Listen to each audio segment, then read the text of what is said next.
Del Santo Evangelio según San Juan. En aquel tiempo Jesús se les apareció otra vez a los discípulos junto al lago de Tiberíades. Se les apareció de esta manera. Estaban juntos Simón Pedro, Tomás llamado el Gemelo, Natanael el de Caná de Galilea, los hijos de Zebedeo y otros 2 discípulos. Simón Pedro les dijo: «Voy a pescar». Ellos le respondieron: «También nosotros vamos contigo». Salieron y se embarcaron, pero aquella noche no pescaron nada. Estaba amaneciendo cuando Jesús se apareció en la orilla, pero los discípulos no lo reconocieron. Jesús les dijo: «Muchachos, ¿han pescado algo?». Ellos contestaron: «No». Entonces él les dijo: «Echen la red a la derecha de la barca y encontrarán peces». Así lo hicieron, y luego ya no podían jalar la red por tantos pescados. Entonces el discípulo a quien amaba Jesús le dijo a Pedro: «Es el Señor». Tan pronto como Simón Pedro oyó decir que era el Señor, se anudó a la cintura la túnica, pues se la había quitado, y se tiró al agua. Los otros discípulos llegaron en la barca, arrastrando la red con los pescados, pues no distaban de tierra más de 100 metros.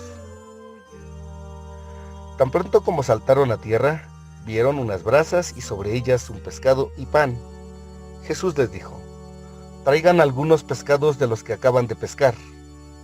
Entonces Simón Pedro subió a la barca y arrastró hasta la orilla la red, repleta de pescados grandes. Eran 153, y a pesar de que eran tantos, no se rompió la red. Luego les dijo Jesús: «Vengan a almorzar». Y ninguno de los discípulos se atrevía a preguntarle: «¿Quién eres?», porque ya sabían que era el Señor. Jesús se acercó, tomó el pan y se lo dio, y también el pescado. Esta fue la tercera vez que Jesús se apareció a sus discípulos después de resucitar de entre los muertos. Palabra del Señor.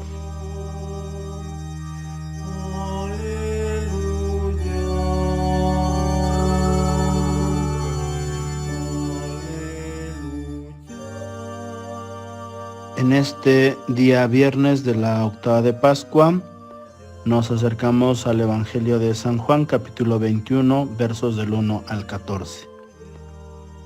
Durante todos estos días hemos estado escuchando las apariciones de Jesús resucitado a las mujeres, a María Magdalena, a los discípulos de Maús, a los discípulos en Jerusalén, a orillas del lago Tiberíades, y el día de mañana, sábado, el resumen de Marcos, que hace referencia a Magdalena, a los 2 discípulos de Maús y a los 11. El día de hoy escuchamos precisamente este pasaje de la aparición de Jesús a los discípulos junto al lago de Tiberíades. Lo primero que subraya el evangelista es que eran 7 los discípulos. Da el nombre de Pedro, Tomás, Natanael, los hijos de Zebedeo, es decir, Santiago y Juan, y otros 2 discípulos de los que no da el nombre. Entonces, en este contexto, Pedro va a pescar y lo acompañan. Pero aquella noche no pesca nada. Y amanecía cuando Jesús se aparece en la orilla, y ellos no lo reconocieron. Les pregunta si han pescado algo, y entonces él les da la indicación: echen la red a la derecha de la barca y encontrarán peces, porque seguramente esto no era habitual. Sin embargo, dice que así lo hicieron. Relata el evangelista la obediencia de los discípulos, que sin reconocerlo hacen caso a su voz. Ya se habían dado pescas milagrosas en los tiempos del ministerio de Jesús, pero esta es después de la resurrección. Entonces dice el evangelista que el discípulo a quien Jesús amaba, es decir, él mismo, Juan le dice a Pedro: «Es el Señor». Es decir, Juan sería el primero en reconocer a Cristo resucitado. Pedro se anuda a la cintura la túnica, pues se la había quitado, y se echa el agua. arrastrando la red, pues no estaban a más de 100 metros de tierra en el lago de Tiberíades o de Nazaret.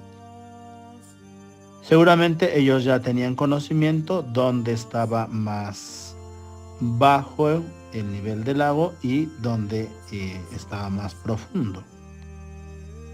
Recordando que de por sí el lago de Tiberíades pues está a 200 metros debajo del nivel del mar. Es un caso único y es un lago de agua dulce. A diferencia del Mar Muerto, que está a 400 metros bajo el nivel del mar, y es un agua totalmente salada en la que no se puede desarrollar la vida. Son dos casos únicos en todo el planeta. Entonces, frente a aquella noche de trabajo, en el amanecer pueden conseguir esta pesca abundante. Dice 153 peces grandes. Y entonces dice que Jesús los llama a almorzar, porque había unas brasas y sobre ellas había pescado y pan. Lo curioso es que Jesús traía el alimento. Y los discípulos también llevan algo de lo que habían pescado. Dice el evangelista que ninguno se atrevía a preguntarle quién era porque sabían que era el Señor. Entonces hay una certeza implícita en este sentido. Y entonces Jesús se acerca, toma el pan y se los da, y toma el pescado. Recordemos que aquí hay dos actos de la Eucaristía. Tomar, que nosotros lo hacemos en el ofertorio, y dar, que nosotros lo hacemos en la comunión. En este caso, la referencia no es pan y vino, sino pan y pescado. Pero tiene una clara unidad en el contexto de la Eucaristía. Jesús alimenta. Alimenta con el pan, pero alimenta también con el pescado. Podemos hacer referencia al pan de la Eucaristía, el pan de la eternidad, y al pescado, que es un alimento de la creación. Concluye este pasaje el evangelista diciendo que esta es la tercera vez que se aparece a los discípulos después de resucitar de entre los muertos. Si nosotros recordamos el domingo de la resurrección, después de haberse aparecido a los discípulos de Emaús, se aparece a los discípulos en Jerusalén y no estaba Tomás. Y a los 8 días se aparece Jesús y ya está Tomás. Entonces esa sería la primera y la segunda, y esta tercera en el lago de Tiberíades, ya en Galilea. ¿Qué podemos resaltar de este evangelio? En primer lugar, que sin la palabra de Jesús no podemos conseguir nuestros propósitos, nuestros objetivos. En segundo lugar, que Él es el que prepara el alimento, nos da el alimento físico y espiritual. Y eso nos da la certeza de que Él es el Señor. Justamente las apariciones de Cristo resucitado, que había mostrado las señales de los clavos en las manos y la señal del costado, indican que el Cristo muerto en la cruz es el Cristo que ha resucitado. Y entonces así se conjuntan los dos signos de la resurrección. El sepulcro está vacío, pero frente al dicho de los judíos que los discípulos lo robaron, Jesús se aparece, muestra las señales de la cruz, pero además muestra un cuerpo glorificado, que es capaz de traspasar la pared, pero también que es capaz de comer pescado y pan. Entonces, la liturgia subraya la frase: se acercó Jesús, tomó el pan y se lo dio a sus discípulos, y también el pescado. Entonces, la frase para reflexionar como centro en medio de todo este contexto es como Jesús alimenta con el pan espiritual y con el pan material.